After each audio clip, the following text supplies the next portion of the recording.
Good evening, everyone. Welcome to Jindal Center for the Global South. I am Dr. Hebatallah Adam, Assistant Dean for Academic Affairs in Jindal School of International Affairs and the Executive Director of Jindal Center for the Global South. It is really a great pleasure today to moderate this panel and to welcome you all in our 24th webinar session. I feel today greatly honored to have with us our eminent guest speaker, Professor Dr. Ravinder Rena.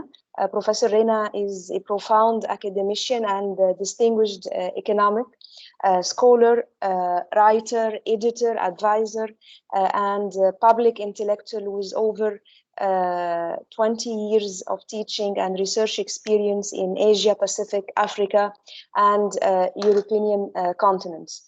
Professor Rena is Professor of Economics and Internationalization, project leader at the Business School of Northwest University in South Africa.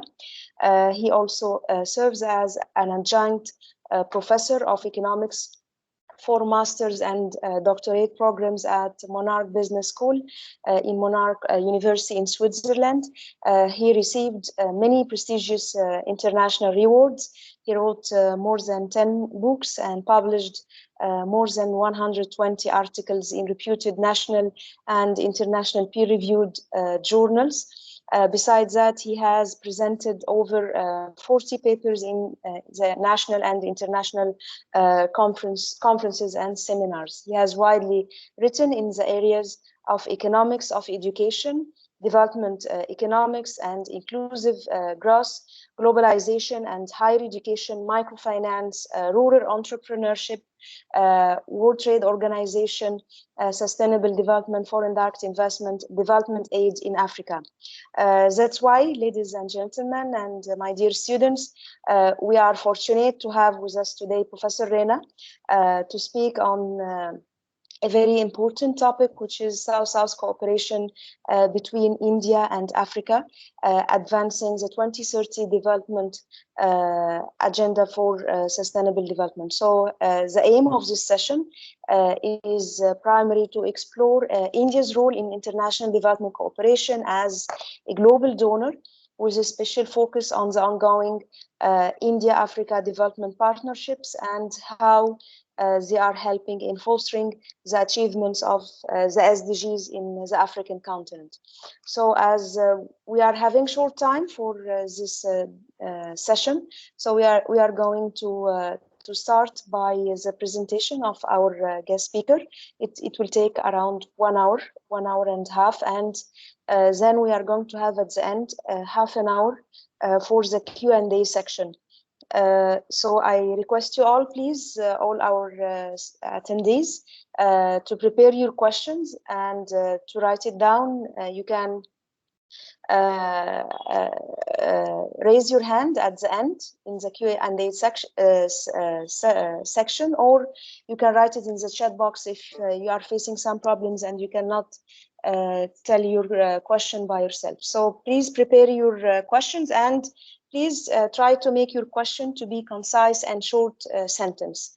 Of course, this session is recorded and it is going to be broadcasted on our official YouTube channel after we end our today's session. So now I will hand over to my guest speaker, Professor Rena. Well, Dr. Heba, good afternoon, and colleagues and students from India, from South Africa, from different corners of the globe.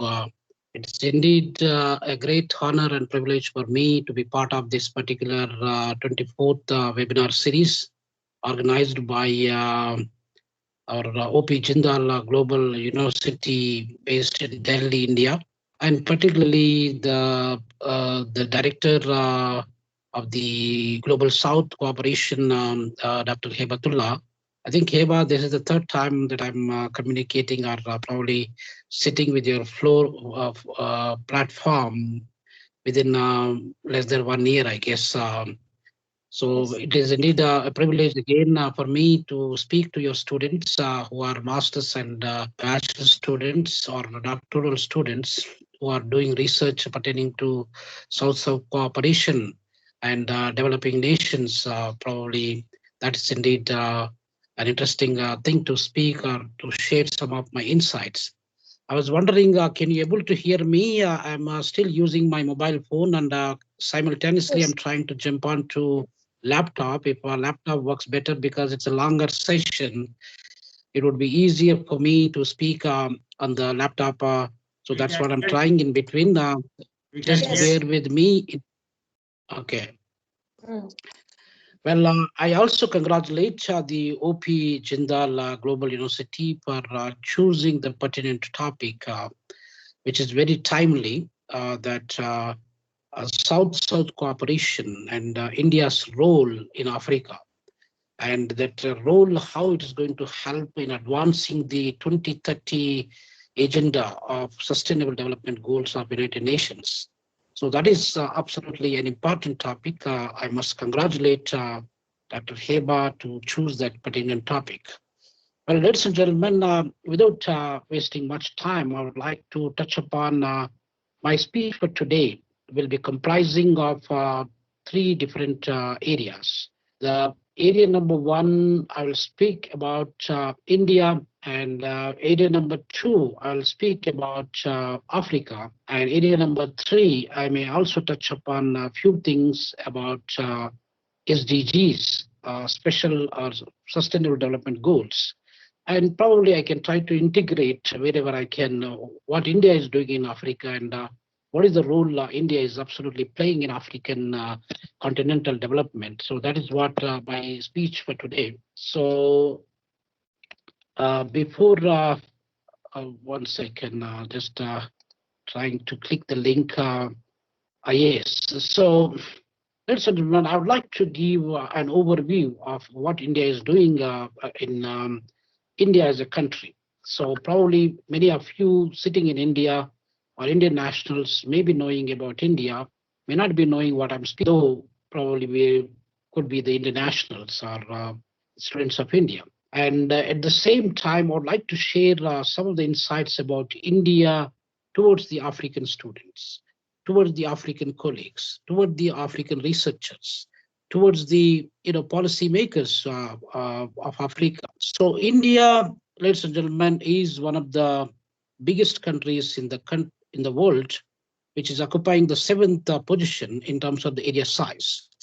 And at the same time, India is the country, second largely populated country, which has got close to 1.4 billion people. We are about to reach 1.4. We are still 1.3.9, somewhere there.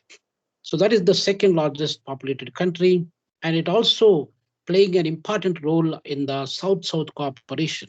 So I'd like to define what the South-South cooperation entails actually. What is this global South? What is how the global looks like?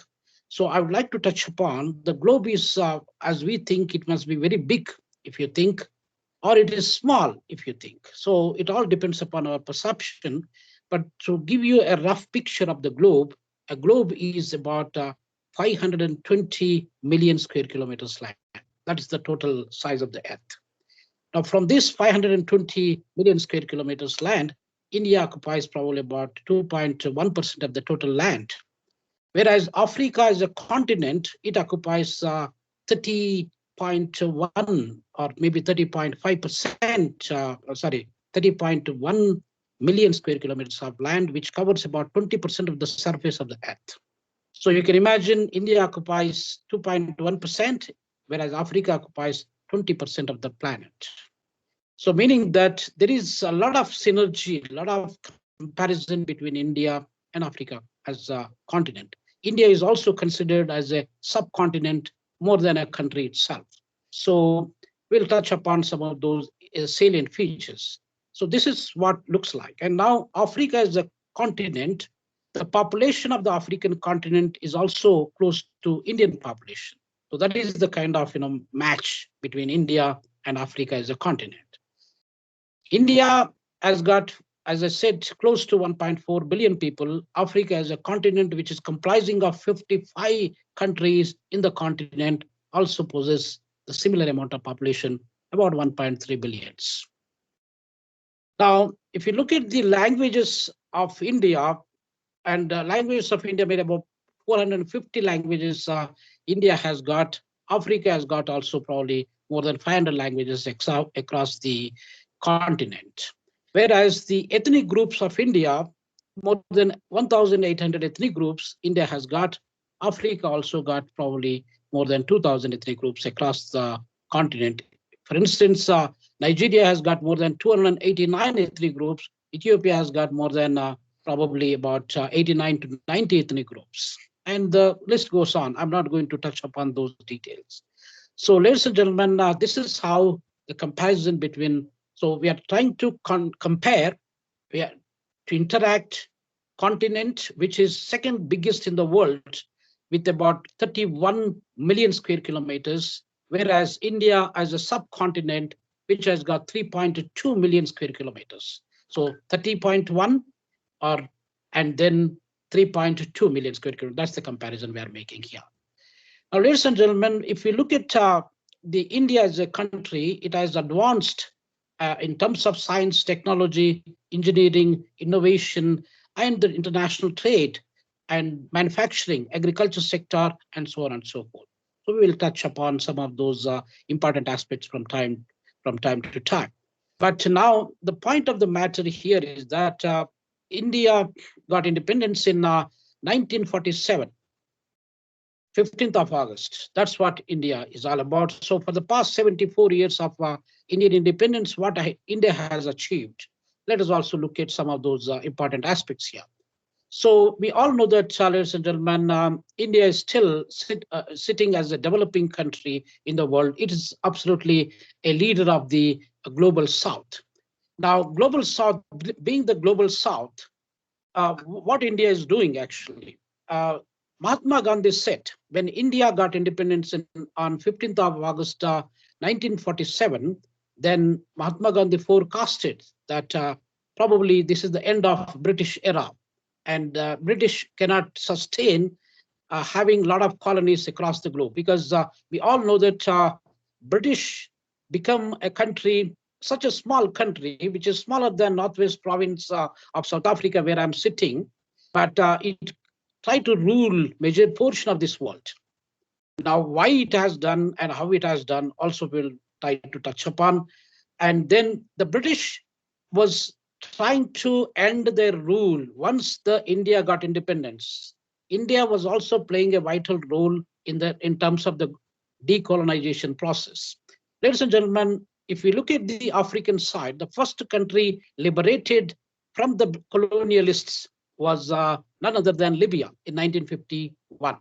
So in 1951, Libya got independence, and then and after 1955, in 56, we got two more countries, Morocco, and also one of the countries, Algeria, if I remember correctly, also got liberated from the colonial masters. Then we have, who are the other guys? The other country is Ghana. March 1957, Ghana got independence. And in Ghana's independence also, India has played a vital role. Nkrumah was the then president, and thereafter India was playing an important role in non-aligned movement countries, which is popularly known as NAM. So NAM, and once India got probably 1947 to 1957, in 10 years period, Africa already started getting the liberation or the independence from the colonial masters. The colonial masters, ladies and gentlemen, we all know that they are Italy was the colonial master. Italy occupied 3 colonies in African continent. As I said just now, Libya is one of the Italian colonies. Eritrea, where I was working many years, also when Italy was Ethiopia, which was known as Abyssinia at that time, and there was a battle taking place at Adwa battle, one of the important battles in the global history, not only in African history, and where they tried to push back the Italians, and Italians cannot penetrate further to Ethiopia. So therefore, Ethiopia and Liberia. These are the two countries in African continent out of 55 countries in the continent who have never been colonized, ladies and gentlemen. We must make a note of that point. So now the colonial masters, what are the other popular colonial masters that we have? We have the French, Francophone Africa, they got about 16 countries. And we have also the other countries like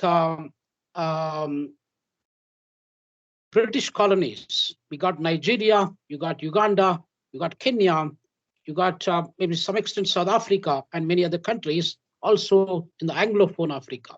So we also got Portuguese countries, where is the Angola was also one of the Portuguese colony, and we got a country like Mozambique and Cape Verde, and these are some of the countries which are also occupied by the Portuguese people.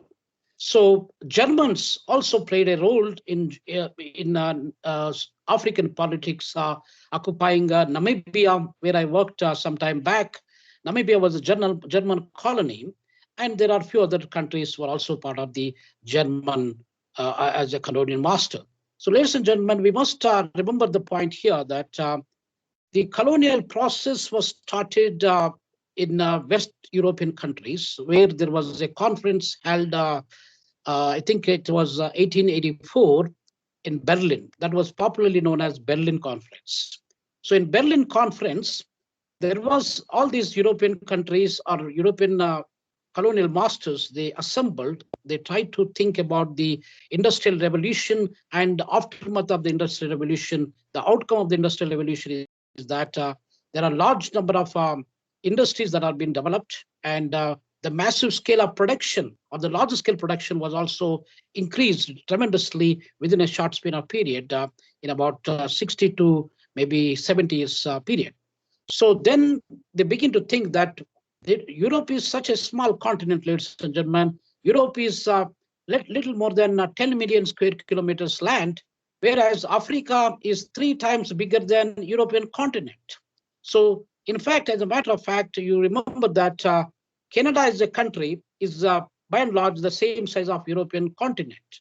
So Europe is such a tiny continent, and these French guys one side, German guys on the other side, British guys, and also Belgian guys, and also Denmark, the Dutch people and the Netherlands people on the other side. So they try to discuss on how to occupy and colonize African continent. So African continent was crumbled. African continent was divided into pieces. And some were occupied, as I indicated to you, some were occupied by the Britishers, some were occupied by the French, some were occupied by the Germany and Italy, and the list goes on, or Belgium. So now what happened? So as a matter of fact, when the progress has been taken place, prior to 1870, how the Africa looks like, only 10% of the countries were occupied by the colonial masters. Prior to 1870, so we're talking about 150 years history, ladies and gentlemen. 150 years back, it was the colonial masters' influence. All the colonial masters that I indicated was only 10%. Then within 33 years, starting from 1884 and until 1914, then all the continent was covered by all these colonial masters. So within 33 years period, they occupied 90% of African continent. As I indicated to you, except Ethiopia and Liberia, these are the only 2 countries that never been colonized. Then what happened later? So they begin to exploit the natural resources, which are quite abundant in African continent, whereas Europe doesn't have those natural resources. Natural resources include, we got the gold, and the amount of gold in African continent, probably about 55% of the total gold of this world. The amount of diamonds Africa has got is more than 50% of the total deposits of the world diamonds. Take Democratic Republic of Congo, DRC Congo, which is considered to be one of the poorest countries in the world.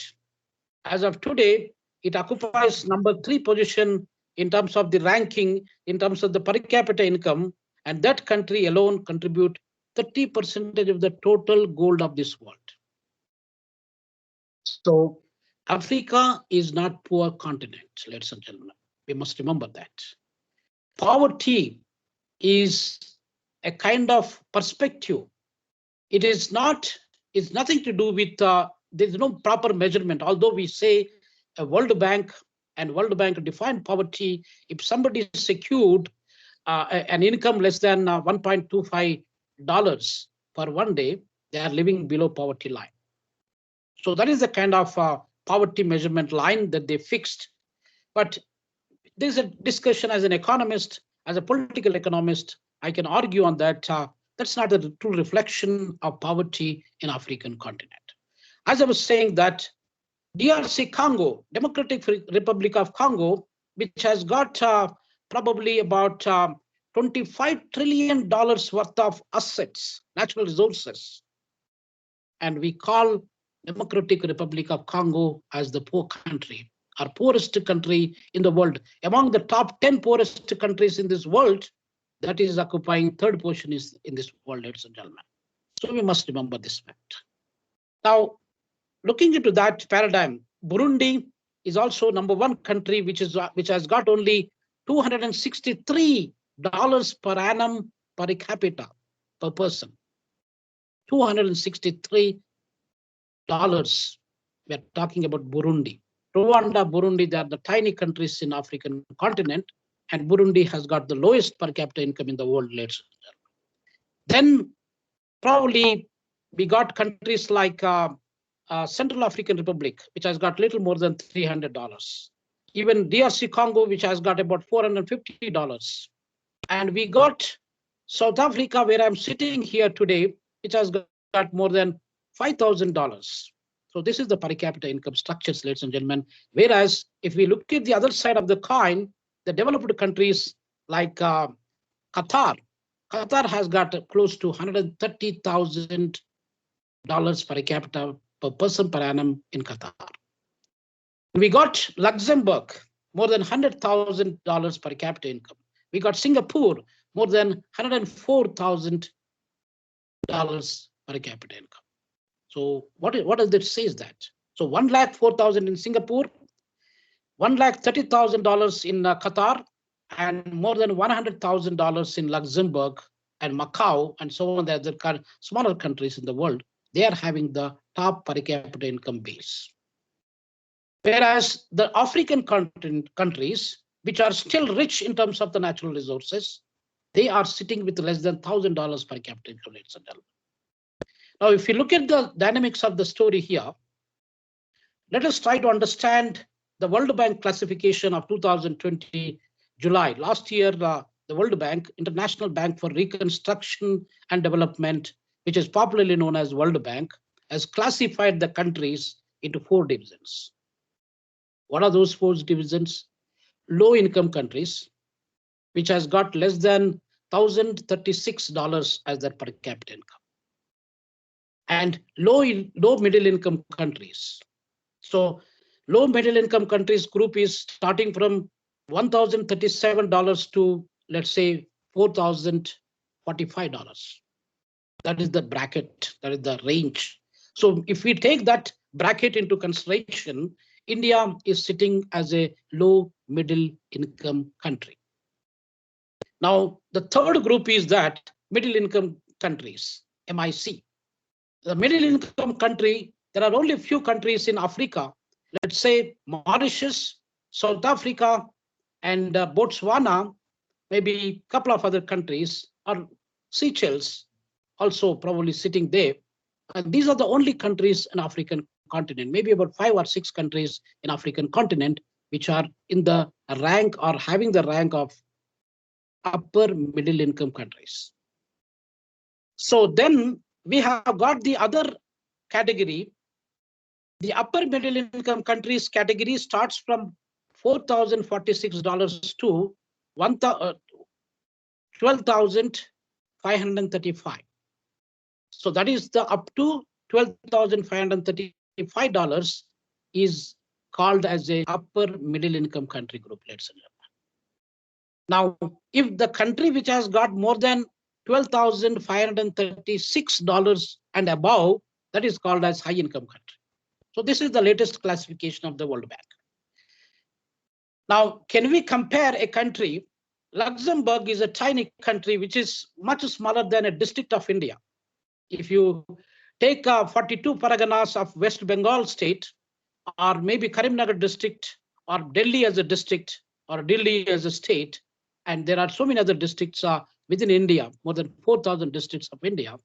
Majority of those districts, ladies and gentlemen, are much bigger than the Luxembourg and much bigger than most of the countries of European continent.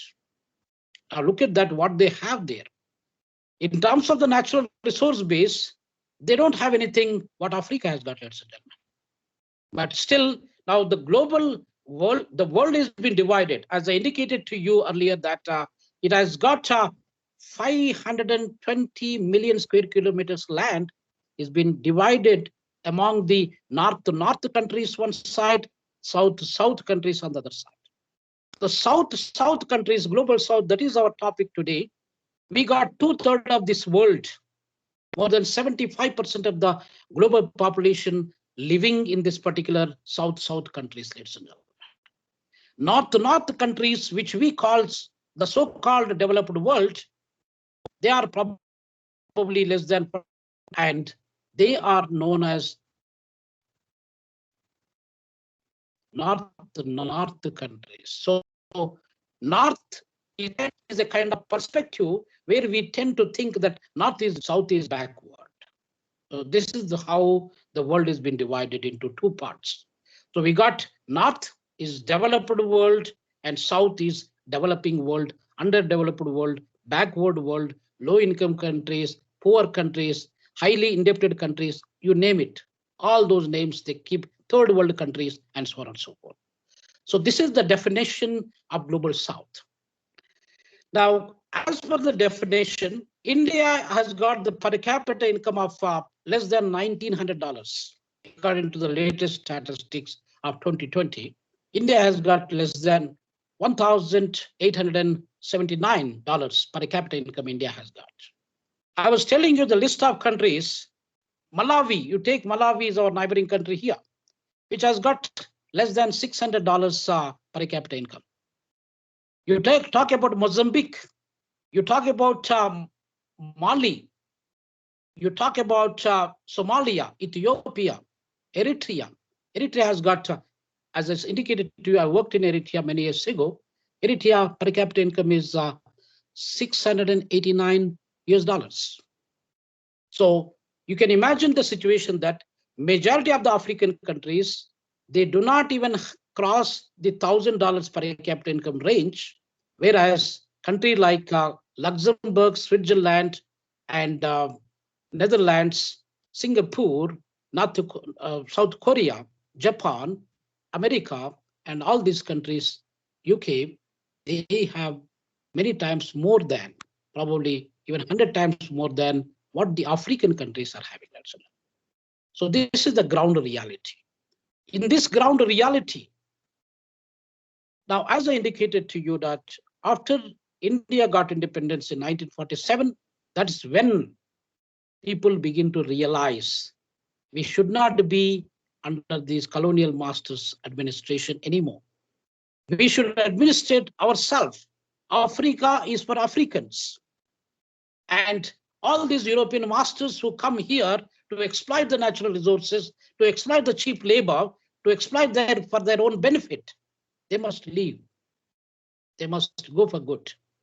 They cannot rule these south countries anymore, just like this. Now, the south countries, all of them in African continent, they are still south country. No country, although South Africa is the second largest economy in the African continent after Nigeria, where we got probably plus minus about $320 billion. That's our latest income. That is our total income of the country. And Nigeria has got more than $580 billion, which is the largest economy in African continent. Whether the largest economy, Nigeria, and the second largest economy, South Africa, we're still sitting within one group, that is Global South. So forget about other countries. Burundi, as I indicated to you, they don't even have $5 billion economy, ladies and gentlemen. More than, one must remember here that more than out of 55 countries in African continent, more than half of them, probably 25 countries, they have got less than $10 billion economies. So this $10 billion, Elon Musk was the richest man in the world a few weeks ago. He's the second richest man after Jeff Bezos now, sitting with about $187 billion. He lost that income, $7 billion money he lost because of the share market fluctuations due to global pandemic. $7 billion he lost in one day, ladies and gentlemen. Meaning that most of these African countries per year, through all their resources, all their people in their country, they cannot even get what Elon Musk has lost $7 billion in one single day, ladies and gentlemen. So this is the discrepancy. This is the complete inequality. So this is the kind of system that has been developed by these colonial masters, ladies and gentlemen. If you look at the history, India has been the largest economy in the world for more than 1800 years, ladies and gentlemen. Not for one year, not for 100 years, not for 200 years. Starting from for the past 1st century AD until the 18th century, if you look at the economic history, which is the largest economy in this world? It was India is the largest economy. Side by side, China was also sometimes move here and there, but India was right through. For 1,800 years, it has been the largest economy in the world. Whereas if we are looking at America now, America is the largest economy in the whole world for the past 150 years. Starting from 1871 until today, America is the largest economy in the whole world, which is comprising of 25% of the total global income. Whereas India alone was contributing more than 40% of the global income of this world. So one can imagine the fact that India was playing a vital role historically. Not only now, historically, India has been playing a vital role. Now, from that 40% of contribution, Britishers have looted more than half of it. So meaning that $45 trillion worth of money has been stolen by the Britishers alone, ladies and gentlemen, during their 200 years administration in India. But India was very silent. India has got a lot of patience. India was calm, quiet, despite the fact that the Britishers looted Indian economy substantially in those 200 years administration, but India didn't do anything. So UK, United Kingdom, or all these colonial masters were nothing. If you look at and compare the natural resource base of India with that of the colonial masters, is nothing actually. So ladies and gentlemen, I would like to touch the important issue here that India has been a country which is leading the global economy for 1,800 years. And now from 40%, it dropped down to 28%. So it was contributing at one stage 28% of the global income. What America is contributing is only 25%. India was alone contributing 28% at one stage before the Britishers come. Now from 28%, we dropped down to 25%. From 25%, we dropped down to less than 3% today. So that is the situation. Even I would like to make a comparison here. Africa as a continent is also contributing less than 5% to the global income. Now, the natural resources Africa has got, as I indicated to you, in terms of the gold, in terms of the diamonds, in terms of the platinum, 90% of the total platinum deposits of the world are centered in African continent, ladies and gentlemen, especially in South Africa. The province where I'm sitting here, Northwest Province, the university where I'm working, Northwest University, and that province alone has got more than 70% of the platinum deposits of this whole world. And we still call Africa is a poor continent. Africans are poor. And all the African countries are suffering with destitution, poverty, unemployment, diseases, problems, violence, political instability. And all the problems, whenever we talk about problems, we refer to Africa, ladies and gentlemen.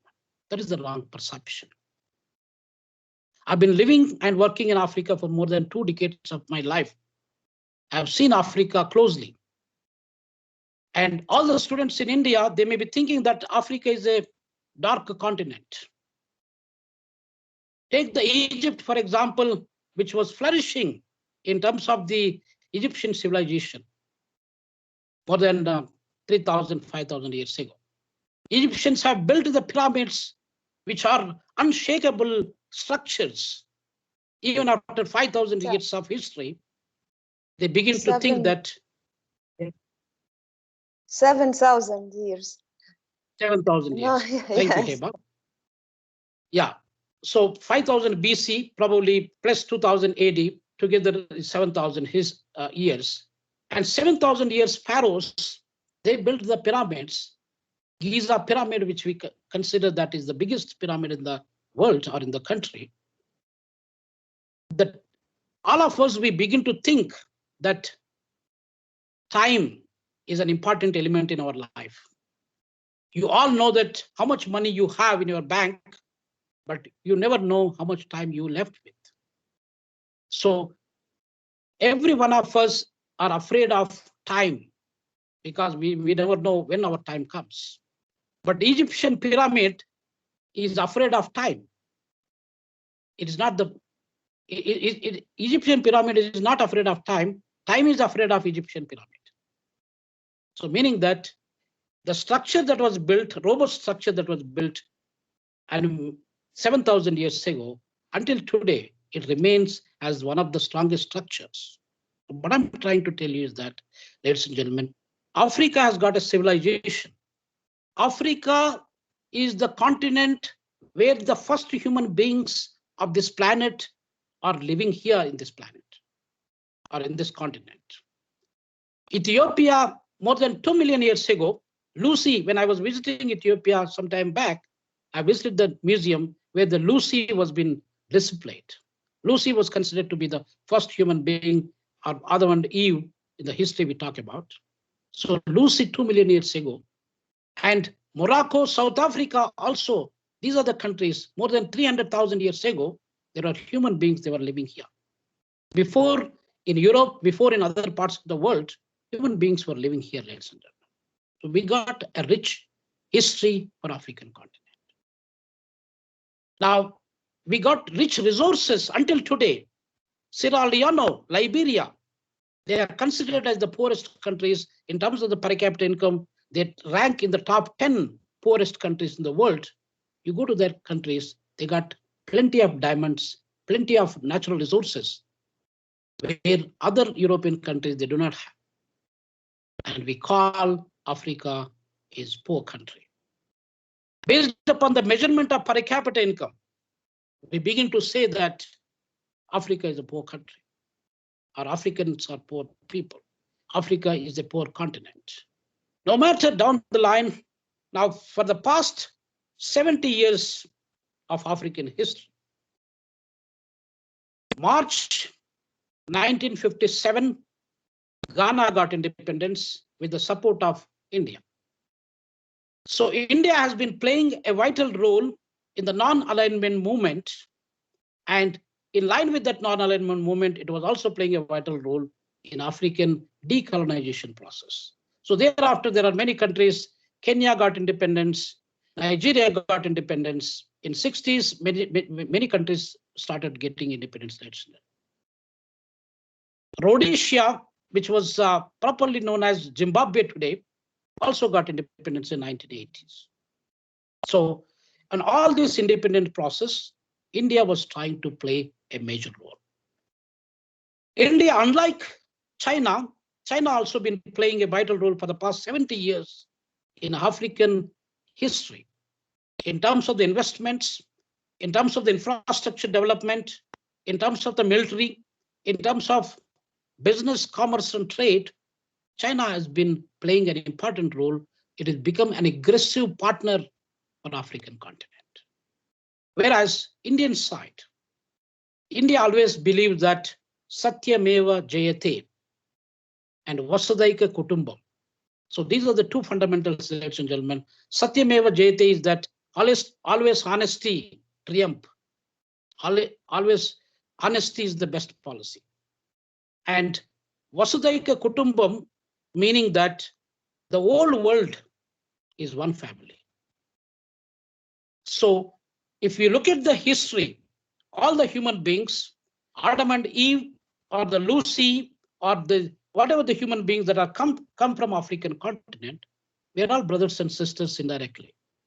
So that is the kind of notion. Vasudhaika Kutumbam is one of the slogan of Indian mythology, Indian philosophy. With that Vasudhaika Kutumbam concept, India is not become a business trading partner to exploit the natural resources of African continent, but it is going beyond the box, is going out of their way to help the African continent. Africa, the future of the world is lying in African continent, ladies and gentlemen. Although we talk about all the problems, HIV, AIDS, malaria, TB, and all the diseases, or probably Ebola, and all these problems we talk about African continent. But as a matter of fact, Africa is the future of this world, because the resource base of this world, what the world requires, that is possessed, that is centered in African continent. So therefore, we cannot by any measure undermine the African continent. So ladies and gentlemen, we must also remember the fact that Africans found to be poor in terms of the definition, but in reality, they are not poor. Every African can able to eat something. They can eat a fruit, a banana, which is freely available in the garden. They can eat a mango. They can eat any kind of apple or fruit, which is freely available in their agricultural farms. But we still consider them they are poor. We begin to talk about Darfur Crisis. We talk about Rwandan Genocide. We talk about Congo War, which killed more than 5.5 million people in this African continent recently. Second Congo War, which was taken place not long time ago, about 20 years back. We are talking about Eritrea-Ethiopian border conflict, which also killed hundreds and thousands of people. So the conflicts are taking place in African continent. Who created these conflicts, ladies and gentlemen? Africans are peace-loving people from the beginning. They don't even have the religion before Jesus Christ started Christianity 2020 years ago. There was no Christianity in this world. Before 1300 years ago, there was no Islamic religion. Now, Africa is being divided into two religious groups. 45% of this world population, 45% of the African population, they are Christians. And 40% of the people, they are Muslims. And remaining 5% could be other religious people. So before even these two religions penetrated to African continent, they were having their own belief systems. They are having their own religions. They are living with peace of mind. They are living happily.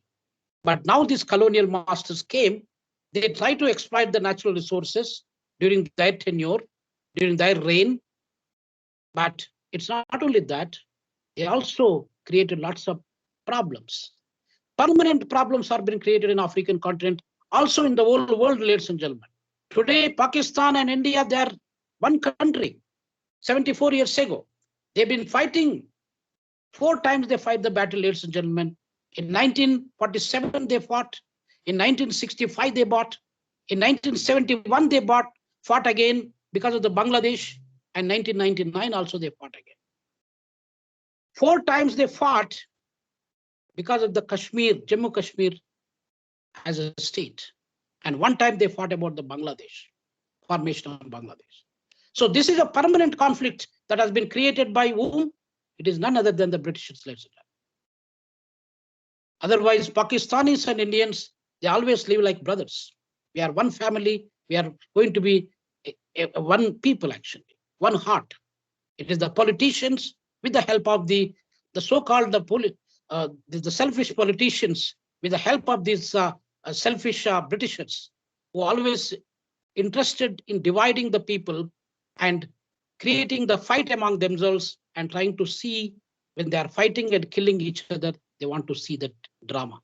So that is the kind of turmoil the Britishers have created. Ladies and gentlemen, and they are the people, those who created such kind of problems to this world, now they became the north countries. The people who are fighting today become the south countries, ladies and gentlemen. So today, the Africa, there are majority of the countries in African continent are been fighting. Either they have border clashes, or they have ethnic rivalry, or they have ethnic clashes, killing each other. Hutu people in Rwanda killed more than 800,000 people of Tutsi race. That is popularly known as Rwandan Genocide in 100 days' time, ladies and gentlemen. Starting from 7th of April 1994 until sometime in July, in 100 days' time, they massacred close to 800,000 people in such a small country, Rwanda. Who created these problems, actually? One has to think about it. I was telling you about Congo Second War, which was taking place sometime around 1999, 2000. And that war killed also more than 5.5 million people. The border conflict that arises between Eritrea and Ethiopia, probably close to 150, 200,000 people died. And who created all these problems? The borders that we see today, there are no borders in African continent as such, ladies and gentlemen. The borders are created by these colonial masters. When they are creating the borders, they didn't properly fix the boundaries, and then they can try to have these kind of loopholes within the border lines, and they can always fight among themselves. Congo is fighting with the DRC, Central African Republic, and DRC Congo, Rwanda. There are many countries, they have the border disputes. So all these problems are created by none other than our colonial masters. When they are leaving this world, they should have left because they exploited so much of our wealth from African continent. They should have gone with the smiling faces, but their hearts were burning, and eventually they created, they deeply planted some poisonous seeds, ladies and gentlemen. So that is why Africa is suffering today. If you remember, 1960 to 1980, in 30 years period, there are 70 coups, military coups, that are been orchestrated, that are been taken place in African continent. 13 presidents were assassinated in African continent. So African leaders are known, and probably I'm not going to go to the details of time. Heba, how much time do I have still?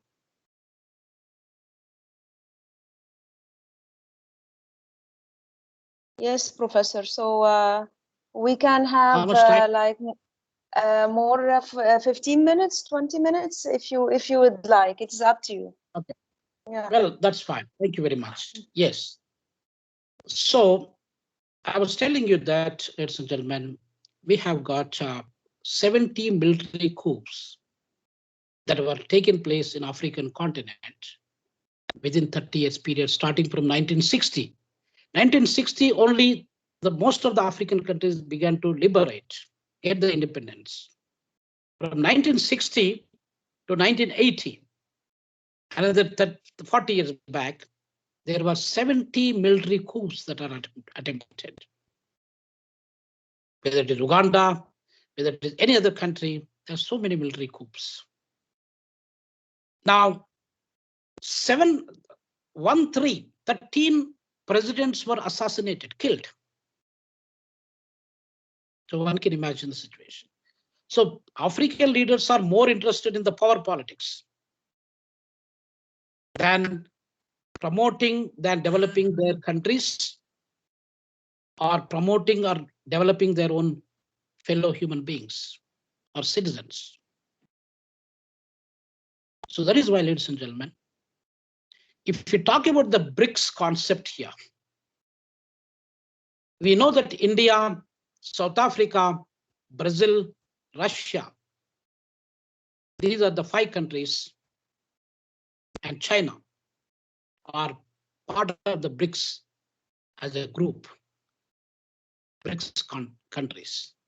These BRICS countries, they should try to develop as one of the important, powerful source or powerful powerhouse to make a balance of power in this world. Because most of these developed countries, they try to create G8 groups, G20 groups, OECD economies, Organization of Economic Cooperation and Development Countries. So they have a group where they are developed countries, they are trying to help each other. Now these countries, particularly all of them are global South countries, Mexico, Latin American countries, also they're developing countries, ladies and gentlemen. Mexico, you talk about Chile, you talk about Brazil, and many other countries, they're all global South countries.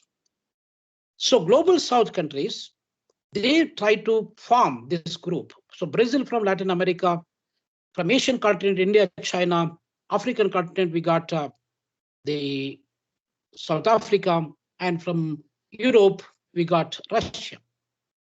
So they formed this group called BRICS. Now the BRIC, if we look at the word BRIC, we all know that we will use that BRIC in the construction process. Construction of bridges, construction of walls, construction of houses, factories, and so on. So BRICS, BRICS. But the same BRIC is used as a powerful destructive mechanism, destructive strategy in these global South countries, ladies and gentlemen.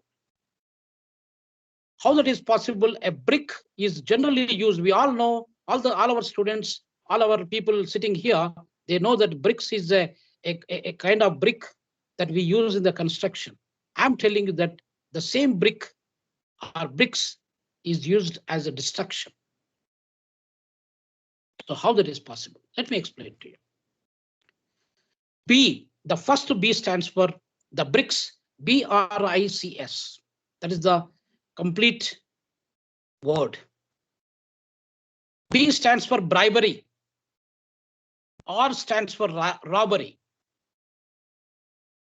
I stands for incompetence. C stands for corruption, and or S stands for scandals. So ladies and gentlemen, if you look at that, bribery is not a new phenomena for all these developing countries.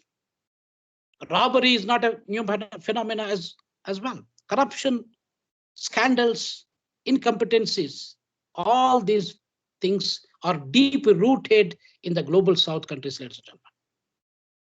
So these become a poison.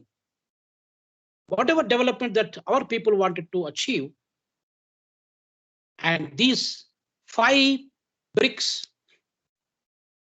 they become detrimental, and they are the one which is trying to destroy these global South countries, ladies and gentlemen. We must think about this.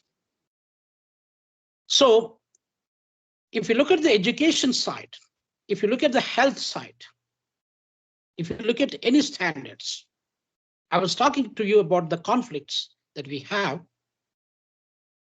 India is the only country which has got the 2nd largest army in the world, and which send more than 100,000 military personnel as a UN peacekeepers, ladies and gentlemen. So United Nations peacekeepers, India has been playing a vital role. Whether it is in Africa or in any other continent in the world, 4 continents, they were deeply involved in conflicts and problems. So more than 1 lakh soldiers, they went, some of them, they sacrificed their lives there. They went and they tried to help. In more than 35 countries, where the United Nations mission was there, UN peacekeeping mission was there. So India was trying to assist those countries, especially in African continent, whether it is Eritrea, Ethiopia, whether it is the DRC Congo, or whichever place where the conflicts are, Liberia, wherever the conflicts are taking place, the Indian soldiers, Indian military, Indian police officers, they went and they're still helping these countries, ladies and gentlemen. I also would like to mention that education is the key in the development process. If you have a strong, robust education system, nobody is going to destroy you. Economically, you are destroyed, but there's only a temporary destruction, ladies and gentlemen. It is not going to be a permanent one. Let me give you the example of Zimbabwe. Zimbabwe, at one stage, about 30 years ago, it was the breadbasket of African continent. It was one of the top 10 economies in African continent. Now, if I tell you, if I give you the statistics, ladies and gentlemen, Zimbabwe can become the top 20 poorest countries in the world today. So if you look at the education system of Zimbabwe, is still much richer, much stronger than most of the even developed countries in the world, ladies and gentlemen. So if you want to destroy any nation, you don't need to use any atom bombs. You don't need to use any kind of nuclear weapons. You don't need to use any Atni Kalashnikov guns, AK-47 guns. You just use our missiles. You just use just to lower your educational standards. Once you lower the educational standards, the destruction slowly but for surely is going to take place. Because of the fact that an engineer who graduated with the engineering degree, Bachelor of Technology, Bachelor of Engineering degree, he became an engineer and tried to involve in the construction process of bridges or any kind of buildings or any kind of dams. And because it is not skilled, it doesn't have a dexterity to plan a proper building, to construct a proper building, the building is not going to last. It's going to be destroyed. The building is not only collapsed, but also it's going to kill a lot of people there. An economist who studied without having a proper foundation of economic theories, economic best practices, he cannot give a better advice to the country to improve the economy. The medical doctor who's got the medical degree, MBCHB or MBBS degree, and he's not going to save the people who are sick, rather he's going to kill those people because he doesn't have the knowledge. The lawyer and the judge who graduated with the legal degrees, they're going to destroy the legal system. There's no justice. There is no peace. If there is no peace, there's no justice. If there is no justice, there is no peace also. So peace and justice, they are the two sides of the same coin. So ladies and gentlemen, even if the priest is produced by these low levels of education, he cannot be a better priest. He can destroy the religious system, the moralities, the ethics, the value system. So, which means that if you want to destroy a nation, you don't use the atom bombs like what Hiroshima and Nagasaki experienced with a little boy and a fat man, bombs dropped by America during the World War II, 1945, August sometime, 6th and 9th of August, I guess. So destroyed more than 350,000 people. You don't need to use those things now.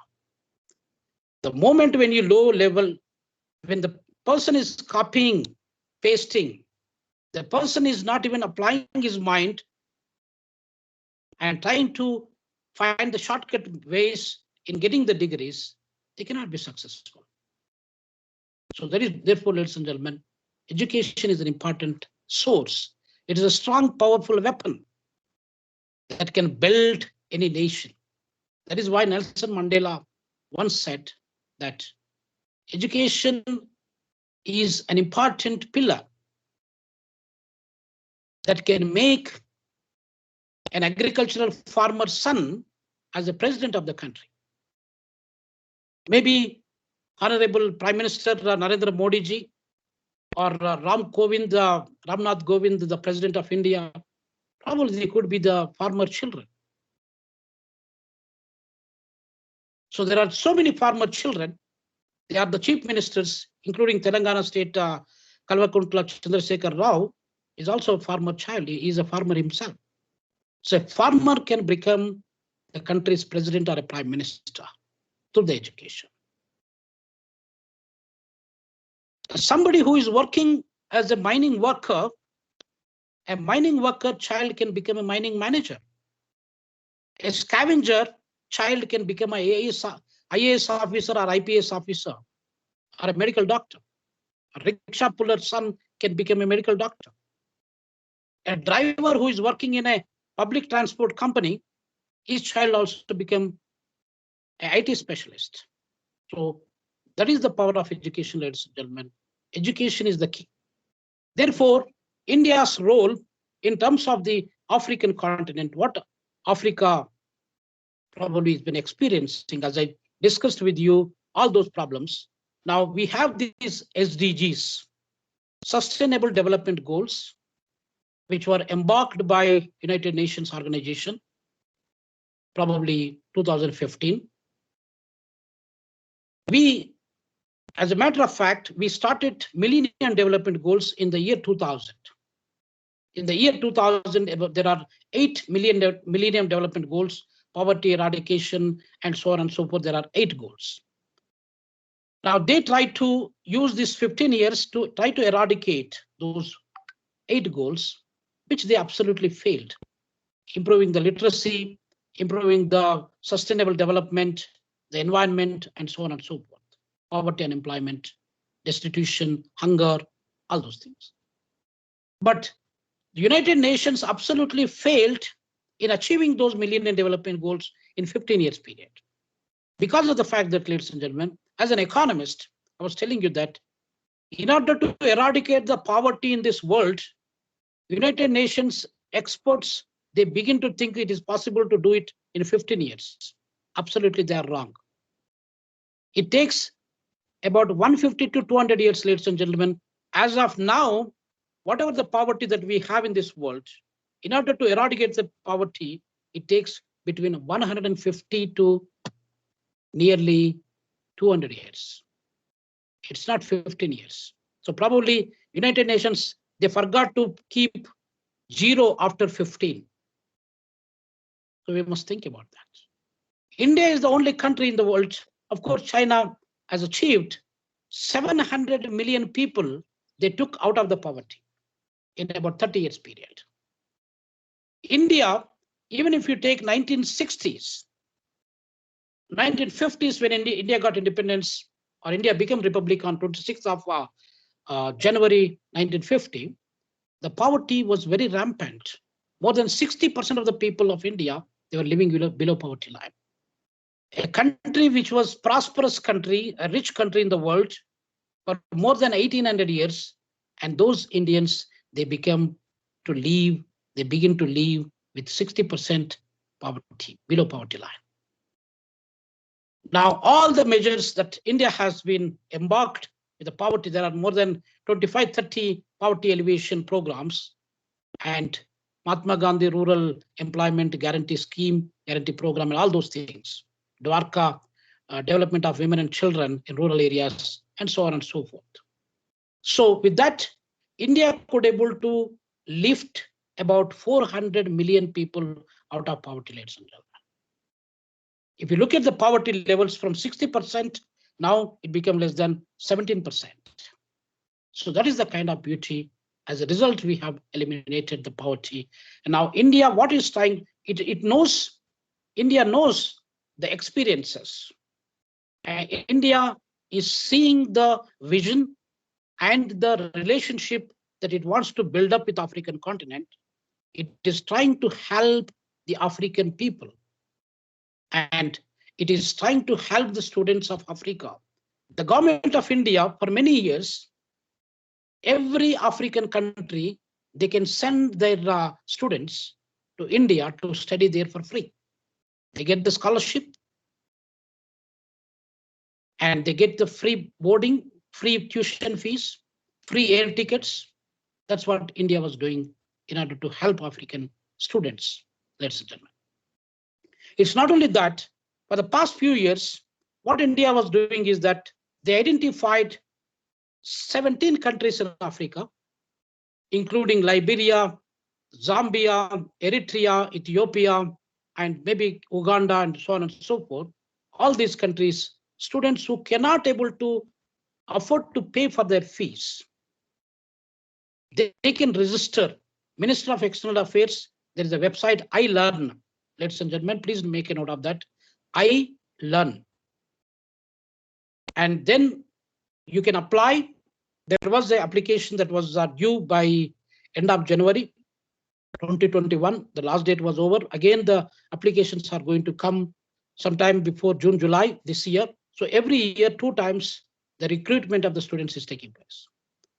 If you are a poor student, you cannot able to afford, you are a working person, but you want to obtain a degree, you can apply for that.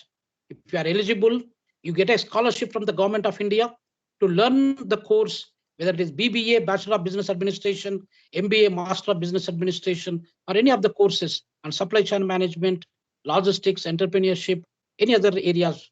You can try to learn, ladies and gentlemen, even the computer science and so on. So you learn how, you register, they look into your credentials, they try, once they select you, then you register for free.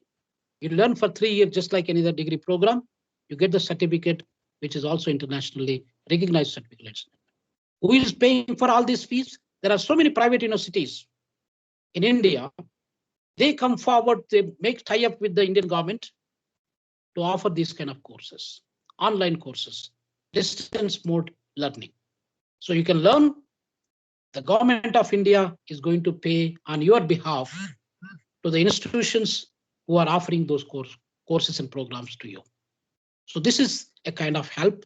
Indian government also, probably Lakshmi Mittal, the mining king or the steel king of the world, also invested immensely in South Africa, in Namibia, in uranium companies or uranium mining areas, gold and probably copper and many other steel industries.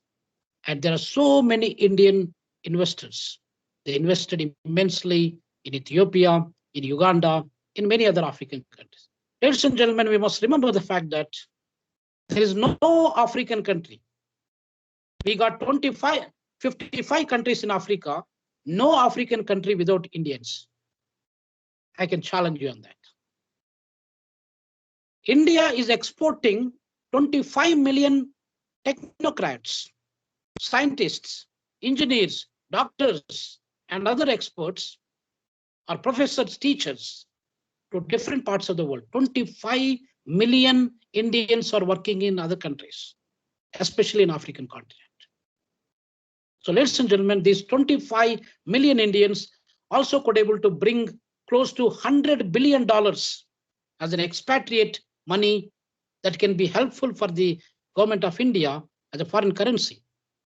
That is why India is the only country in the world which receives highest amount of remittance money. So ladies and gentlemen, India has been playing an important role, not only in the education development, health development. There are some hospitals that are been, Indira Gandhi Hospital was also being built in South African countries. Nehru hospitals were built.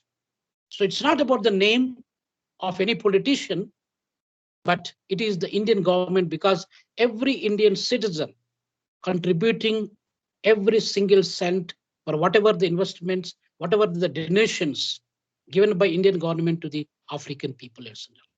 So the credit and the thanks goes to Indian people, in fact, because Indian taxpayers, whether they are directly paying the tax or indirectly paying the tax, they are the one who is contributing it. Maybe with the leadership of the politicians. So what I'm trying to tell you here that India has been playing an important role in the mining, in education, in health, in the natural resource development, in the human resource development, in capacity development, and also in the infrastructure development. There are so many infrastructure projects in different countries of African continent also been embarked and supported by the Indian government. So this, in line with our sustainable development goals, I was trying to explain about the Millennium Development Goals in the first 15 years, starting from 2000 to 2015. Then 2015, they realized that they couldn't achieve even one or two targets completely by all the countries in this world. That is why they begin to expand that and they name it as a SDGs, Sustainable Development Goals, and they made it a bit broader. They brought 17 goals, ladies and gentlemen, as the Sustainable Development Goals. So poverty alleviation is still there because poverty cannot be eliminated completely since poverty is a man-made one.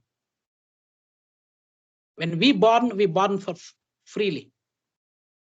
But when we grow, we are growing in poverty, destitution, problems, diseases, and so on and so forth. So it's absolutely a man-made one. Because human beings, if we live like a Vasudhaika Kutumbam, like a universal family, we can mitigate a lot of problems in this world. So now the Indian government is trying to assist because we need Africa. Without Africa, Indian development is going to be difficult. Now, India is trying to achieve $5 trillion economy in the coming 3 years, 4 years time. In order to achieve that $5 trillion economy, we need Africa as our strong supporter, as our rights holder. So we need Africa, and Africa also needs India. So we need to support each other. And together, we can try to develop or we can achieve the sustainable development goals, ladies and gentlemen. There are so many sustainable development goals, which is economic growth, innovation, climate technologies, infrastructure development, inequality, poverty, unemployment, and hunger, all these kind of things. They have been there as sustainable development goals. So India is trying, unlike China. Now, China, for example, it is trying to help the people. Angola, it has got a footprint. Zambia, it has got a footprint. The dominance China was showing on African countries is totally different from what India is doing. India is more like a development approach. I help you without expecting anything from you. Or if at all you help me back, you can help me back. But I'm doing it wholeheartedly to you. So that is the kind of approach, ladies and gentlemen. But China, I gave you this and I will take you so much from you. I gave you this, you must work under my supervision, my guidelines, my dominance. That is why the new colonialism is also coming back to African continent through the Chinese strategies, because China made huge amount of investments in the all African countries in terms of their infrastructure. But Indian style of operation, Indian strategy is totally different because we are all human beings, ladies and gentlemen. We are brothers and sisters. That is why I was repeatedly saying 3-4 times, Vasudhaika Kutumbam. Kutumbam means family. Vasudhaika means universal. The whole population of this world, 7.8 billion people, we are all one family. If we begin to think that how you treat your brother and sister, how you treat your father and mother, how you treat your cousins and nephews and nieces and uncles and aunties, if you try to treat the other neighbors, other people of the world, other people of Africa, then there are no problems in this world. So with this positive remarks, I'd like to express my sincere thanks to Dr. Heba and the OP Jindal Global University and the students who has taken part in this particular webinar, and the fellow colleagues, my students, my PhD students, and also other colleagues from different parts of the world who also spare their valuable time to listen to me. I thank you one and all. If you got any questions, I'll be happy to answer. Thank you. Thank you so much, Professor Rena, for sharing with us your informative and insightful talk on South-South cooperation between India and Egypt, and how India can help. I'm sorry, not India and Egypt, India and Africa, but Egypt is also part of Africa.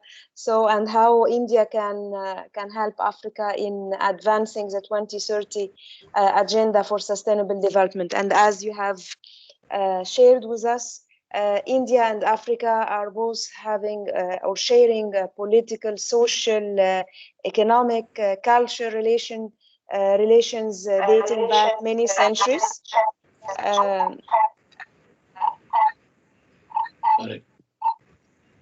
It is because we are having another.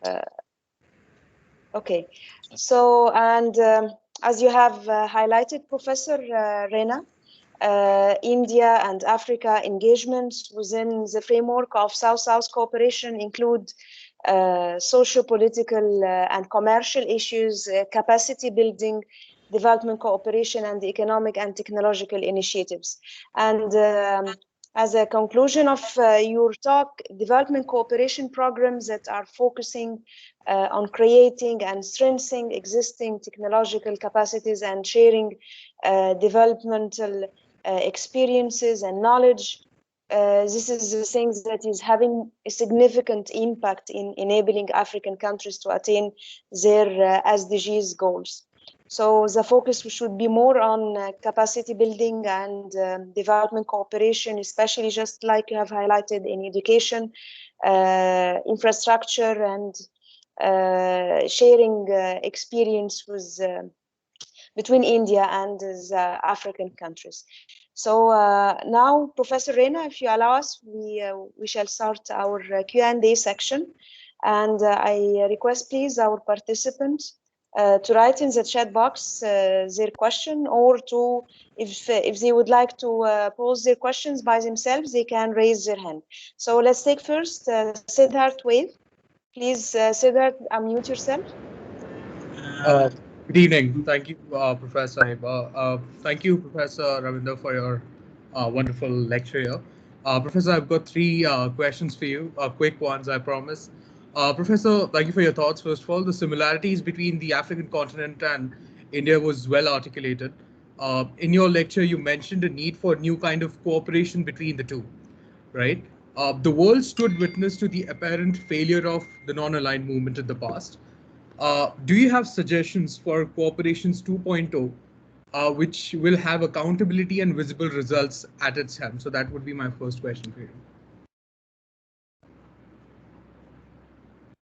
Siddharth, pose your all your questions, and Professor Rena will answer all at the same time. Very well. Oh, that's fair enough. Professor, the second question I have for you is, so the African continent is the new power policy playground of the world. When we talk about the dynamics, right? For example, the Indo-Chinese praxis of influence that we are seeing in Africa, which you mentioned at the later part of your your talk. Do you see a unifying factor amongst the global South to come together for the development of Africa? So are they going to come together in the future for the development of Africa? And this is purely in that context. The last question, Professor, is that you spoke highly of the similarities that India and Africa have in terms of the history of colonization. In contrast, one cannot deny the harm done by it. But as a student of the international relations and its dynamics, isn't it a fair argument to make when one says that colonies did bring a few things in terms of industries and jobs to their places where they were colonizing? Shouldn't one also acknowledge the lack of unity that those countries had initially against the colonial masters, as you put, and the inability to read the long-term colonial interests? I would love to have your thoughts on it. And yes, we are victims, but how long can we play that card? Why not learn that lesson from our past and counter the current threats? For example, the Chinese debt trap that we are seeing globally, specifically in the global South. So yes, Professor, those are my three questions for you. Well, gentlemen, thank you very much. Are you a student of the OP Jindal University, or where are you based? Professor O.P. Jindal University, a student of MADLB. Yeah. Excellent. Excellent question. Yes, Thank you very much for that. I'll try to address in case if I'm trying to miss out anything, then you can always ask in the second round. Well, they are very important, particularly to start with the transparency, the accountability that has been missing out. I was telling you about the Brics concept where we have the bribery, robbery, incompetence, corruption scandals. So the African leaders in general, if you look at the for the past 70 years of African history, or particularly for the past 60 years down the line, maybe starting from 1960s, that's where majority of the countries they got the independence.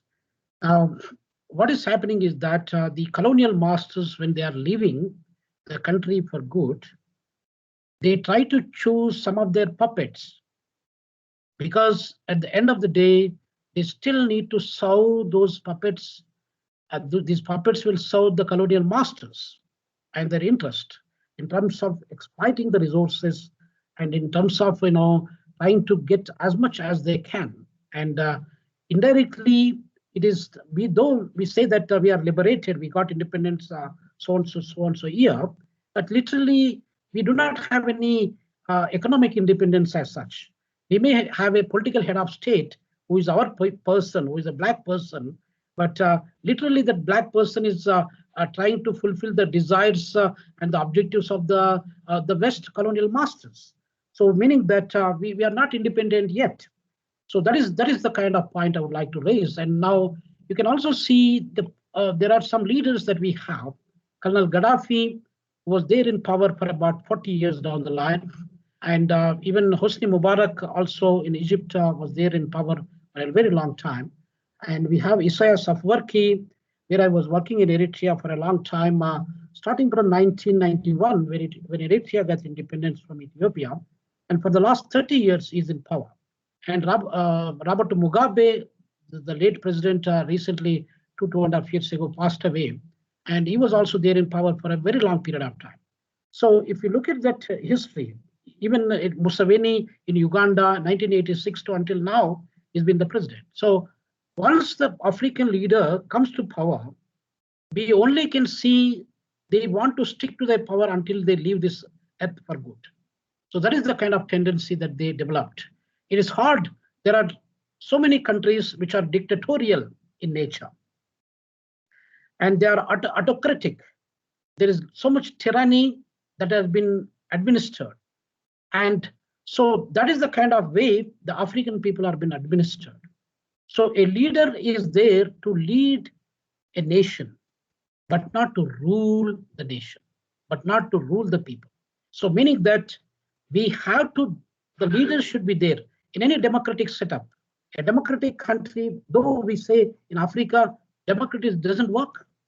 There are very few countries in Africa, they may be having a true democracy or relatively a true democracy.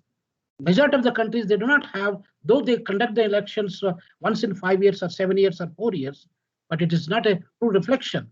99.9% voting rate, 99.9% they're voting for one person. That's absolutely a fake election. I hope you agree with me. So what I'm trying to tell you is that there are problems. So African leaders, they should not be sold themselves to these colonial masters and the Western interests.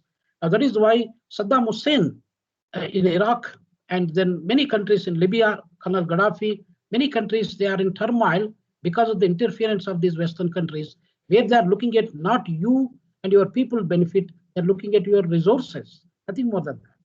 It's quite obvious. Now, if there's a Dutch disease concept in economics we have, that if you are a resource-rich country, resources become a sin for you. And absolutely, that is creating problems for you. Japan has got no resources, but Japan can raise itself to be a second largest economy in the world. Starting from 1970 to 2010, Japan was the second largest economy. So meaning that Japan doesn't have the resources what Liberia has got, what Democratic Republic of Congo has got resources, 80% of those people living below poverty line today. But if you look at the resources of what DRC Congo has got, Japan has got nothing there. So what I'm trying to tell you is that the transparency, the accountability, the leadership, and that is what is very, very important, African leadership. Now, though there are some leaders they're trying to take part in a non-alignment movement, which was initiated by Marshal Tito and Jawaharlal Nehru, the then Prime Minister of India, and also a few African leaders, Julius Nyerere, and also maybe yes, Nasser from Egypt. And these are the people who try to, develop this concept of non-aligned movement with all the global South or developing countries. But it didn't work. We never had, we can only see United Nations organization, UNO, which is formed, many years ago in 1945 and 24th of August. Now, we only see United Nations. We cannot see anything about any annual meetings that are taking place about NAM. And although I was there in Bandung in Indonesia 3 years ago, that Bandung also played an important role with the Indonesian leader at that time. So all these leaders, particularly these Brics leaders, Brazil is part of the global South. Mexico is part of the global South. These are the major countries from Latin America. They must join hands with China. China still UMC. It's probably a middle income country, and but it's still a developing country. So China and India, they must be together. They cannot fight with each other, though we have border disputes with China in 1962, and China tried to occupy a lot of Indian places. Even latest last year also, they're trying to occupy some of the places, creating some turmoils, but it doesn't work like that. In order to China be the largest economy in the world, they must work hand in hand with India. India and China together, they must work with Africa. And then with the transparency, with accountability, with kind of development approach, that I give you something. Maybe if you have something, you can give me back. If you do not have something, it's okay. We are brothers, we must support each other. So meaning that if India and China, they wholeheartedly support Africa, then these three, Africa as a continent will become developed, and then they can contribute maybe 30% of the total money can be generated only from African continent. So meaning that Africa as a continent and India, South Africa, and also the Brazil, Russia, all these BRICS partners should closely work with African countries. And they must work in such a manner that they must help wholeheartedly without having any kind of expectations. Now, in Chinese role for the past 70 years in Africa, starting from 1955 until now, China is aggressively investing. China is aggressively influencing also. You go to China, you go to Nepal, you go to Pakistan, there's a Chinese dominance everywhere. So China became a colonial master on the other hand. But India didn't do that because India is the only country in the world, it never occupied any other country aggressively or by any other means. So ladies and gentlemen, we must remember that India is peaceful, but it doesn't work if it is peaceful and stable and smiling and calm and quiet. We must also change ourselves. We must strategize ourselves in order to embark, in order to step outside and create a footprint in Africa where Africans can be benefited, because India has got a lot to offer to Africa. So that is why the leaders from Africa, they must also work hand in hand with the Indian leadership. So at a mutual and transparency and mutual understanding and mutual respect basis, where there could be some mutual cooperation and there could be mutual benefit also in the long run. So that is what it needs to be done. And therefore, the leaders, they must try to restart and they must strengthen the movement that has been initiated in 1960s sometime back. And then that kind of movement, they must try to give a life to it. Or if not, they cannot do it, they have to create a different organization. And with that different organization, they have to work hand in hand. We got a new concept called the African Continental Free Trade Agreement. where 54 countries in Africa, except Eritrea, they are signatories in that agreement. They are trying to help each other and try to promote the African trade, actually. So if they are trying to promote African trade, India can also play a vital role. China, on the other side, also can play a vital role in these endeavors. So that's how we need to support each other. Because in the long run, what I would like to say is that the way the global economy has been structured now, it's not going to be sustainable in the long run. Because 77% of the total income of this world is centered in the hands of 12 countries.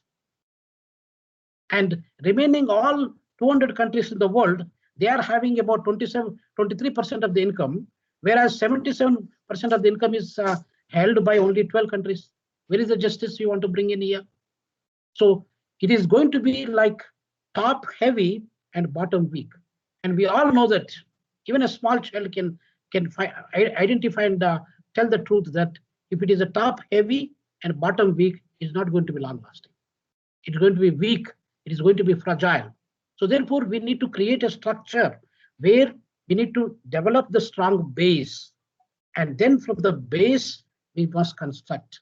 That is going to be sustainable in the long run for the global economic development, for the African development also. It is very much important. I hope I try to address your questions, if not directly, indirectly. But if there is anything that I miss out, you can always ask me at the next round. Thank you. Yeah, thanks, Professor Rena. Thanks. Can I ask a question? I will give you. The second round you can, but let us give chance to other people as well. Yeah, I will give you the talk, Dr. Biram. So Abhilash Tangaraj. So please ask your questions. Good evening, Professor. Yeah, sir. Good evening, sir. I'm Dr. Anand from Pondicherry University. So it's a nice presentation, sir, for this in India and South Africa relationship and international trade and economic development. So I know that since my childhood, when Gandhi went to South Africa, there we had a good lesson, and still. Why, as from your lecture also, I come to know that South Africa has good natural resources comparing to other countries. Even it is India doesn't have that much resources. Why they are not extracting the resources from the natural resources, whether due to technology or due to lack of education, or due to any other reasons? One question. And how is India and Africa relationship with in the BRIC nations? Because we have Brazil, Russia, India, China, and South Africa. We know that China is doing a domination in every country. Whether the same is applicable in the BRIC countries also. And third question is, as India is having, the South Asia is having, that is SARC, South Asian Association for Regional Cooperation, SARC, we have India, Pakistan, Sri Lanka, Bangladesh, and Nepal. 7 countries. Seven countries. Yes. So in the same way, whether any regional trading blocks are there in South Africa. So if their trading blocks are there, how they are going to influence India, and how India is going to influence the African nations trading bloc, and and the last question is how India and Africa bilateral relationship and a whole. Well, Dr. Anand, did you finish your questions? Yeah, I had to give chance to others, so you can give. Okay, thank you, Dr. Anand. Yeah. I ask please Abhilash to ask your questions. Can I answer Dr. Anand the question, and then maybe Abhilash can ask me? Okay, Professor. Well, to actually, start with, yes. We have short time, so we have after Anand, Abhilash, and Dr. Sudha. It will be the 2 last questions. Okay, I'll try to summarize quickly. Dr. Anand the questions. That Dr. Anand, thank you very much for from Pondicherry University. I was there in Pondicherry in December 2019. Well, to go back to your question, you're saying that South Africa is natural resource rich country. There's no doubt. And whether the explorations or exploitation of those natural resources is practiced, is it taking place or not? That's your question. The answer is yes. We have diamonds. For example, South Africa is one of the first countries in the world which started the diamond mining and diamond exploration. Starting from 1867, Cecil John Road, that is the guy who initiated, he was a diamond king. He was the one who initiated, there was a Kimberley in Northern Cape, which is about 350 kilometers far away from where I'm sitting now in Mahikeng city, the capital city of Northwest Province. So I was there in that, there is a big hole that was created. So the diamond exploration was taking place. That's the biggest manhole in this world. They were trying to take as much diamonds as possible, and they created a big hole now, biggest manhole, which one can see that is an historical place now in the Northern Cape in Kimberley. So that was been initiated in South Africa in 1867. And the gold exploration, South Africa has got a tremendous amount of gold, maybe more than any other African country. And it has got, the gold exploration was started in 1884. So meaning that from 1884, the explorations are started, but starting from 1904 until 2006, for about 100 years plus, 102 years, South Africa is the largest producer of gold in this whole world. So the explorations are taking place. There are so many companies still working on the gold. There are so many platinum companies are working on platinum deposits of South Africa. So exploration is taking place on regular basis. So it's not that South Africa is not exploring. It used to be the largest economy in the African continent for many years, but Nigeria took that position, I think in 2013, if I remember. Since then, Nigeria is the largest economy. So probably there could be some paradigm shift from time to time. That's your question. And then the second part of your question is that, yes, BRICS countries should play an important role in the trade and development of Africa, as I was indicating to you. And also, there are some trading blocks, like we have SARC, South Asian Association for Regional Cooperation in India. India, and there are also 7 other countries like Bangladesh, Pakistan, Maldives, and Nepal, and so on. And we have got ASEAN, Association of Southeast Asian Nations, and we also got so many other trading blocks within the Asian continent. Like that, in Africa also we do have COMESA, Common Market of Southern African Nations. We got about 33 nations part of that. We got ECOWAS, Economic Community of West African States. We got SADC, Southern African Development Cooperation. We got IGAD, Intergovernmental Development Authority, and so on. So we do have different blocks within African continent. They are trying to work together, but they couldn't achieve what they're supposed to achieve. For instance, they want to achieve the single currency for African continent. They're supposed to have it by 2018, 3 years ago, already with Botswana, which is the neighboring country of us, and which is about 130 kilometers far from the city where I'm sitting. So they should have achieved that single currency for Africa, but they didn't achieve anything. But sorry. But hopefully, with this African continental free trade agreement, they started only 1st of January 2021, 3 months ago. With this, because they are coming under one umbrella. Africa is a continent, and all these African countries, they must support, they must try to help the African continent so that they grow. Because Africa has got so much potential that can be one of the major role player in the whole global economy, actually. So that is the summary answer for you, Dr. Anand. If you got any specific question, we can always talk on a later stage. But let me take other questions from Abhilash and. Thank you. Thank you, Steve.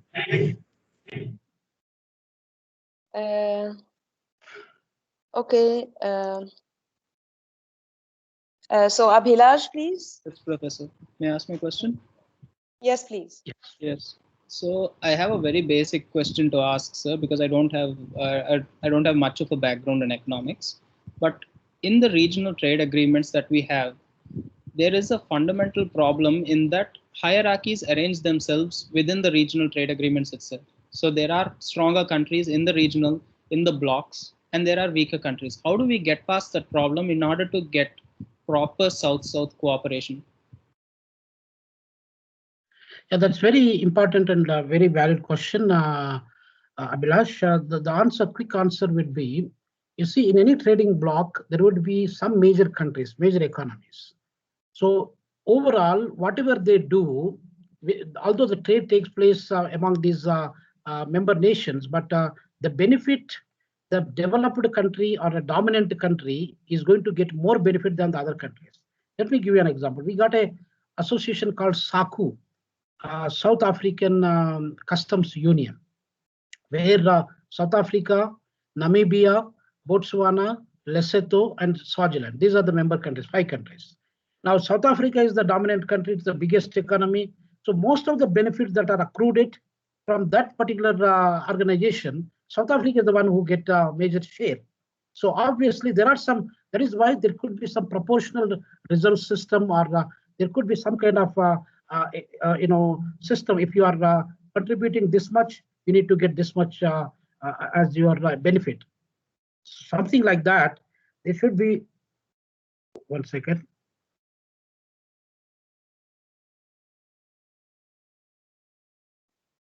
Sorry about that. So what I'm trying to tell you here is that based upon the economic size, we need to create a building block that every country is eligible to get some amount of benefit.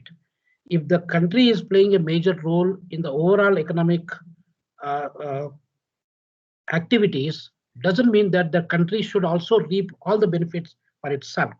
So there is a danger that the major economies, that volume of trade is also more, and they are the one who is going to get benefit. But the spillover effects, the major economies must also contribute in return, even without expecting anything, just to help those countries in the time of, in terms of the bailout, aid package or support packages, and that's how the other countries also should be developed.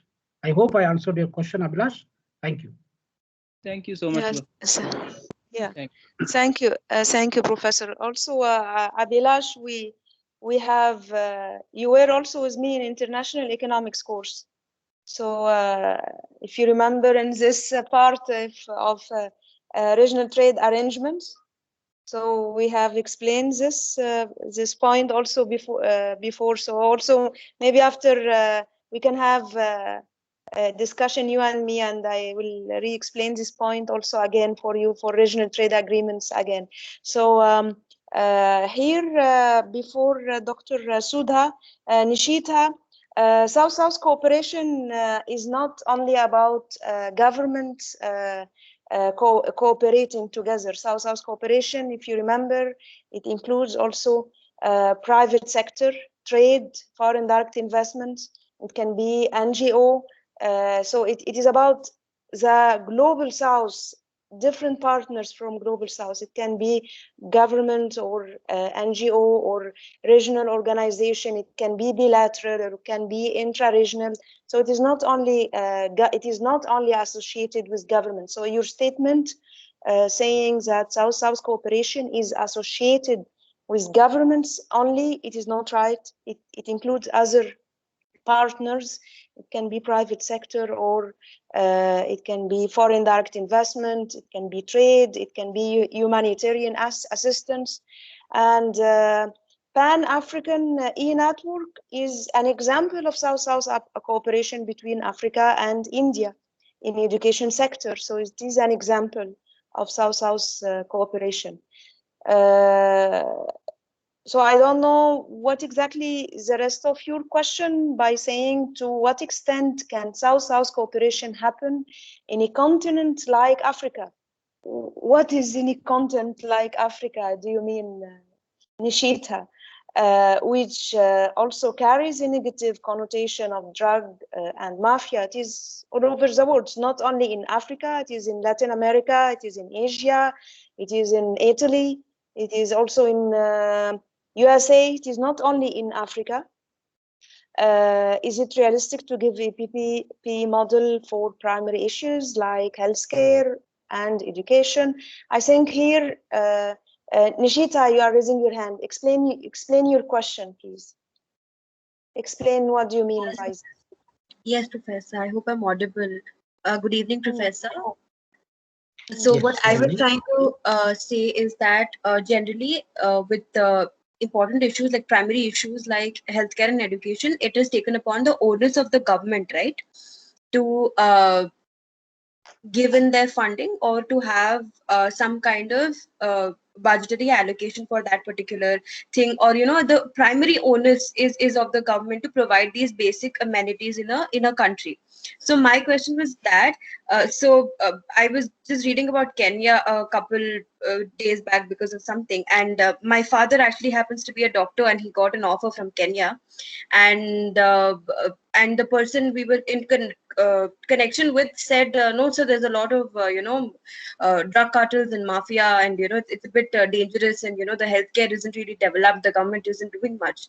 So that was exactly why I had asked this question, that so there is corruption everywhere, like you mentioned about the Brics thing, Professor. So how right is it to maybe use a private sector in an important issue like primary education or healthcare? Because even in India, a lot of these is first given by government. Even in Scandinavian countries, a lot of these issues are first tackled by the government before they invite a private sector, because then there is a disparity in prices, and the general public cannot afford it. So that was my question for the PAEN network, which is a PPP model. So private obviously doesn't work without profits. So that was my question as to why. I mean, how realistic or how well do you think it would work out with issues like education and healthcare? Yeah, what do you think, Professor Ravinder? Well, Ishita, I think just to answer quickly, because of the interest of time, we can have another session on the public-private partnership PPP. Well, when we say that one of the other colleagues was also asking, maybe rather making a comment that I didn't mean to say that the South-South cooperation should take place only at the governmental level. Who is government after all? It is of the people, by the people, and for the people. It is without the people, again, it is divided into corporate sector, household sector, and so on and so forth. So all the parties have been involved in that process. Maybe that the government initiates something, and then we try to, they show the directions, and we all move together. So without our support at the private sector level, or at the private investment at the governmental level, or with the people in general, an individual basis, if we do not work together hand in hand, there's no development is going to take place. Government alone cannot do anything in this world. It is ultimately the people who is working hard. So I think that is in a nutshell my answer to my question. And Ishita, for you, I think we do support though we have deviations. Again, it's a debate that which sector is the better for us, is the government or a private, then that will be another topic of our debate. But now the point here is that whether it is private or the public, the point of the matter is that we need to help the people who are in need of us. Today, somebody is backward, somebody is poor, you just give them a hand. We all have the hands here. We don't need to look handsome. According to Abdul Kalam, our former president of India, he says that you don't need to be handsome, but you have the hands to help somebody. So we all got the hands, probably majority of our people in this world, except very few physically handicapped people. So you can try to help. Even the physically handicapped person can still help the other people. So we should have that kind of approach. When we help others, we can be automatically helped. We can be automatically be developed. I hope I answered your question now, Ishita. Yes, exactly. Yes, thank you, Professor. As South-South cooperation is about sharing mutual benefits. So we are collaborating, there is solidarity, and mutual benefits at the same time. So the And last one more point. question. Yes. Yes. Is there any other question? Yes, go ahead, Heba. It is Dr. Sudha. Yes. Yeah, she can ask the question actually, because when she was trying to write, she cannot express. So let her maybe open her mic and then let her ask the question. Yeah, thank you so much.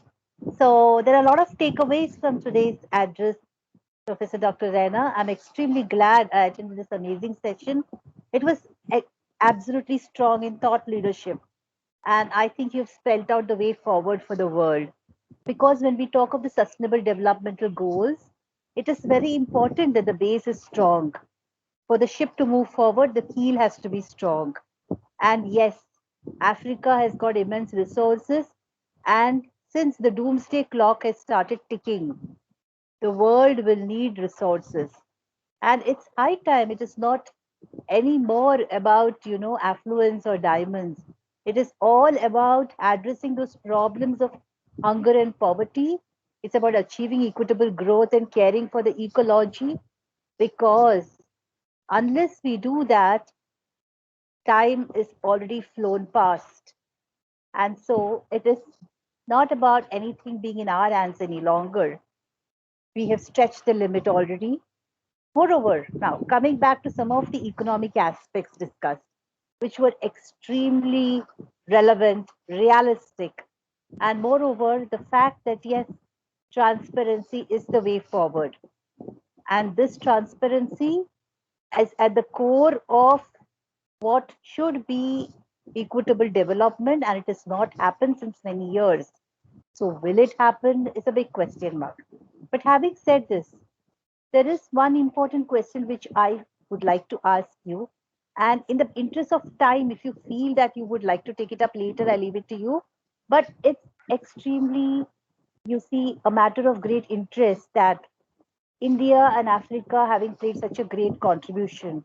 India being one of the greatest marketplaces of the world, and your initial analysis of that 40%. I would just like to ask, why is it that the intrinsic value of our currency is not increasing? Actually, if you analyze economically and considering the money value of circulation, considering the Keynesian multiplier effect, the intrinsic value of India's currency should definitely increase. Do you feel this would happen, or do you consider that there are far greater economic forces, which include the Brics, which you mentioned, and which is preventing this from happening? Thank you. Well, Dr. Sudhaji, thank you very much for that insightful contribution, and also the question that the challenge here is that, you see, we need to look into an important aspect here. The badly governed poverty in this world is ashamed of. Almost half of this world population, that is about 3.8 billion people, or nearly 4 billion people in this world, they are living below poverty line. So the poverty, the way that we are trying to manage, or by the politicians, how they are trying to manage, we should be ashamed of. At the same time, all this economic wealth that we have, we are talking about these 12 countries in the world, they got so much wealth in their hand, and they are trying to manage their wealth. So the way they are managing their wealth is also to be ashamed of, because there is no match, there is no kind of equity or the principle of justice. As I was telling you that there's no peace and there's no justice, there is no justice, there is no peace. Now with that note, we are trying to grow unequally and without having any kind of proper structures. If we do not have a proper structure to grow, to a proper shape to grow, that is going to be destructive for us. So the well-governed poverty is ashamed of, and well-governed wealth is also ashamed of. So with that note, I also wanted to mention here a Ubuntu philosophy. In Zulu language, Zulu is one of the dominant ethnic groups in South Africa. We call Ubuntu, a word called Ubuntu. I am a person here today with all your support. So no individual is staying in this world without the support of other human beings. So I am standing here because of you, and you are standing there because of me. So we reciprocate, we support each other. So if we begin to think with that Ubuntu philosophy and Indian philosophy of Vasudhaika Kutumbam, then there are so many problems we can share. It's sharing and caring. We need to care for each other. We need to share whatever we can share. So you are trying to build not only an other human being, that the same human being can become one of the richest person which you never even expect about. The Jebbizo, who is the richest man today, he always had a small beginning till 1997. He is not known to the world actually. So for the past 23, 24 years down the line, he grows substantially, and then he became the richest man. So it took more than 2.5 decades to become the richest man. So what I want to tell you that, Dr. Sudhaji, that we must help each other.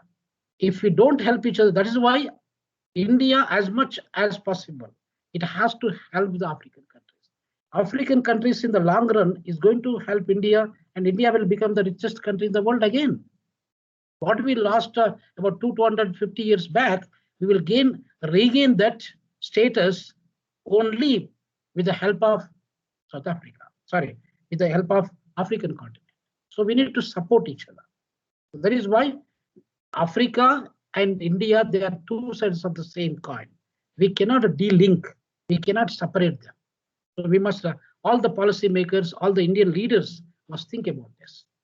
So if we do that collectively, we can always achieve a better, probably better results. Thank you.